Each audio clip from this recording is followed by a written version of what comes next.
Hello दोस्तों, स्वागत है आपका फिर से हमारे चैनल पीएम हिंदू स्टोरी पर। महाभारत। जब कर्ण ने कृष्ण से पूछा, मेरे क्या दोस्त था, जरूर जानिए श्री कृष्ण का उत्तर।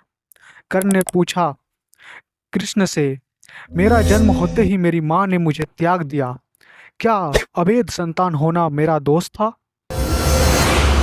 द्रोणाचार्य ने मुझे सिखाया नहीं, क्योंकि मैं क्षत्रिय पुत्र नहीं था। परशुराम जी ने मुझे सिखाया तो सही, परंतु श्राप दे दिया कि जिस वक्त मुझे उस विद्या की सर्वाधिक आवश्यकता होगी, मुझे उसका विस्मरण होगा, क्योंकि उनके अनुसार मैं क्षत्रिय नहीं था। केवल संयोगवश एक गाय को मेरे बाण लग गया और उसके स्वामी ने मुझे श्राप दिया, जबकि मेरा कोई दोष नहीं था। द्रौपदी स्वयंवर में मेरा अपमान किया गया। माता कुंती ने मुझे आखिर में मेरा जन्म का रहस्य बताया, वे भी तब अपने अन्य बेटे को बचाने के लिए। जो भी मुझे प्राप्त हुआ दुर्योधन से ही हुआ, तो अगर मैं उसकी तरफ से लड़ूं तो मैं गलत कहाँ हूँ माधव? कृष्ण ने उत्तर दिया, कर्ण, मेरा जन्म कारागार में हुआ। जन्म से पहले ही मृत्यु मेरी प्रतीक्षा में घात लगाई थी। जिस रात मेरा जन्म हुआ उसी रात माता पिता से दूर किया गया। तुम्हारा बचपन खड़ग, रथ, घोड़े, धनुष और बाण के बीच उनकी ध्वनि सुनते बीता। मुझे ग्वाले की गौशाला मिली, गोबर मिला और खड़ा होकर चल भी पाया, उसके पहले ही कई प्राण घातक हमले झेलने पड़े। कोई सेना नहीं, कोई शिक्षा नहीं, लोगों से ताने ही मिलने के उनकी समस्याओं का कारण मैं हूँ।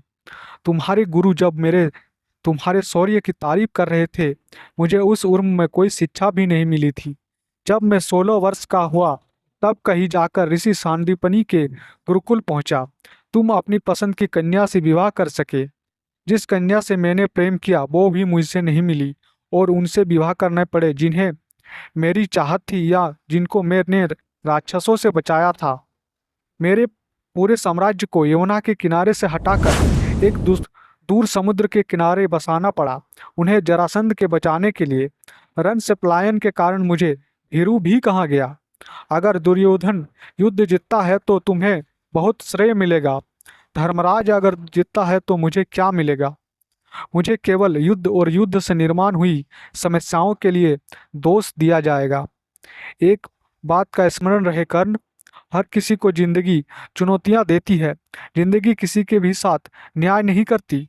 दुर्योधन ने अन्याय का सामना किया तो युधिष्ठिर ने भी अन्याय भुगता है, लेकिन सत्य धर्म क्या है यह तुम जानते हो। कोई बात नहीं, अगर कितना ही अपमान हो, जो हमारा अधिकार है वो हमें ना मिल पाए, महत्व इस बात का है कि तुम उस समय उस संकट का सामना कैसे करते हो। रोना धोना बंद करो कर्ण, जिंदगी न्याय नहीं करती, इसका मतलब यह नहीं होता कि तुम अधर्म के पथ पर चलने की अनुमति है। यही थी कथा। अगर आपको हमारा कथा अच्छा लगा है तो वीडियो को लाइक करो, चैनल को सब्सक्राइब करो, बेल नोटिफिकेशन को ऑन करना ना भूले। मिलता है नेक्स्ट वीडियो में, तब तक के लिए धन्यवाद।